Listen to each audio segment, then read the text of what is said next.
il a failli ne jamais voir le jour. Cristiano Ronaldo, l'un des plus grands footballeurs de l'histoire, est connu pour sa puissance, sa technique et sa détermination.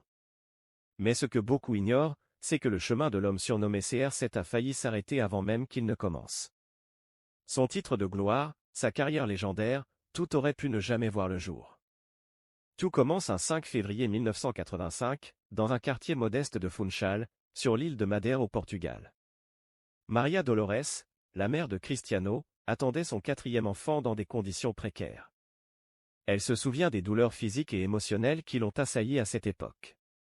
Son mari, José Dini, était souvent absent, et lorsqu'il était là, l'alcool semblait être son seul compagnon. Avec 3 enfants déjà à charge, les finances de la famille étaient limitées et Dolores était submergée par le doute. Un jour, alors qu'elle se tenait dans la petite église de Funchal, une idée traversa son esprit, elle pensait qu'elle ne pouvait pas se permettre de mettre au monde un autre enfant. Comment nourrir un bébé de plus quand il luttait déjà pour survivre? Elle consulta un médecin, désespéré, lui confiant qu'elle envisageait de ne pas poursuivre la grossesse. Mais l'homme, compatissant, refusa d'intervenir. Le destin de cet enfant n'est pas entre nos mains, lui dit-il avec douceur. C'est à ce moment précis que la mère de Cristiano ressentit quelque chose d'indescriptible. Comme un appel à l'espoir, une lumière dans l'obscurité.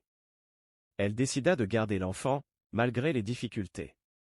Et le 5 février 1985, Cristiano Ronaldo dos Santos Aveiro vit le jour, sans que personne ne se doute que cet enfant allait révolutionner le monde du football. En grandissant, Cristiano montrait déjà des signes de sa destinée extraordinaire.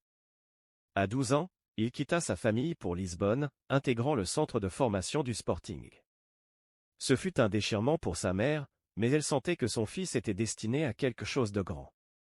À 18 ans, il signa avec Manchester United, marquant le début d'une carrière qui allait redéfinir les limites du sport. Mais le parcours de Cristiano ne fut pas sans épreuve.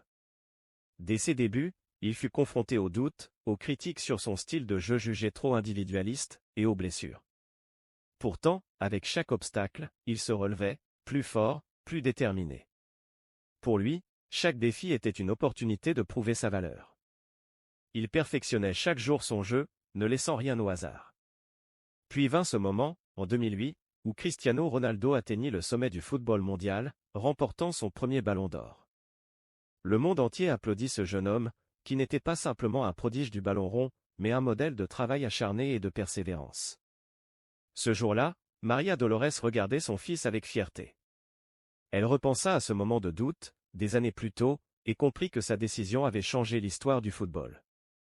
Si le médecin avait accepté sa demande, si elle n'avait pas écouté cette petite voix intérieure qui lui disait de garder son bébé, le monde n'aurait jamais connu CR7. Le plus grand titre de la carrière de Ronaldo, sa vie elle-même, avait failli ne pas voir le jour. Aujourd'hui, alors que Cristiano a conquis tous les sommets possibles, il reste un exemple vivant de la puissance de la résilience et de la foi en l'avenir. Son histoire est un rappel pour tous, parfois, les plus grands destins naissent dans les moments de doute, lorsque l'espoir semble le plus fragile. Et Cristiano Ronaldo, le gamin de Funchal, est la preuve vivante que même ce qui est sur le point de ne pas voir le jour peut devenir légendaire.